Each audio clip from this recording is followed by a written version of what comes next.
Now, if you have more than one criteria that must be true, then we can make use of the AND operator within our if evaluation section.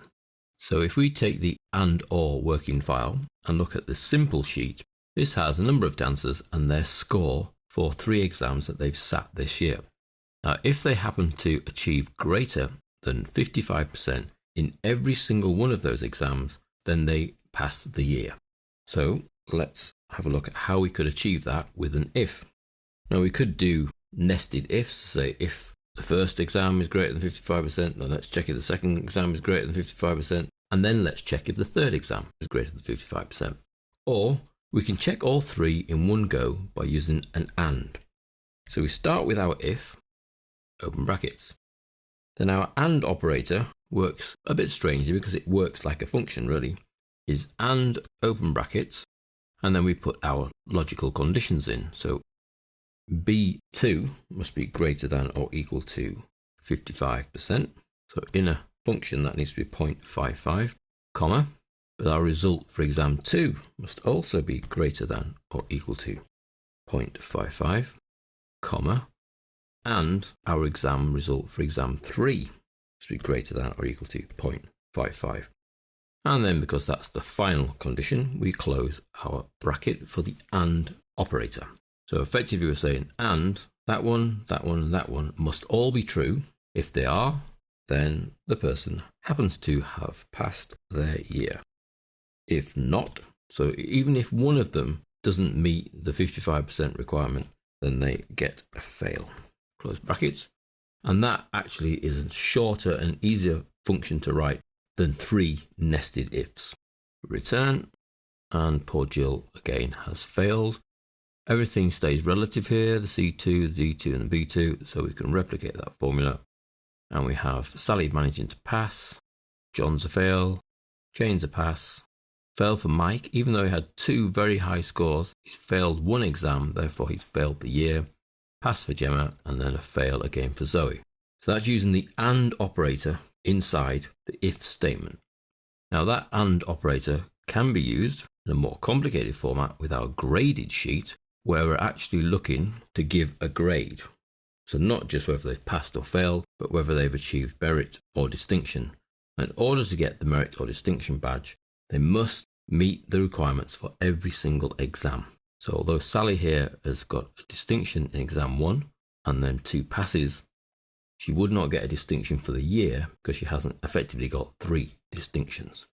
So we start with the first person, equals if, open brackets, and we need to check and that all of the exams effectively have been passed. So greater than or equal to the pass percentage, comma, second exam is greater than or equal to the pass percentage, and then the third exam is greater than or equal to the pass percentage. Close bracket for the and. That ends that logical test. If the logical test happens to be true, so they have passed all 3 exams, what we then need to do is check whether they've actually got the merit for all 3 exams. So if, open brackets, and open brackets, exam 1 is greater than or equal to H2, comma, next exam is greater than or equal to H2, comma, and the third exam greater than or equal to H2, close brackets on the and, comma, to end the logical test. So if they've got a merit on all 3 exams, then we need to check with another if statement and another and whether they've managed to achieve distinction on all 3 exams. So is exam 1 greater than or equal to H3, exam 2 greater than or equal to H3, and exam 3 greater than or equal to H3. If so, then we've gone through 3 nested ifs here and 3 and statements, they've actually achieved distinction. If not, then they must have achieved merit, G2, and that closes that if statement.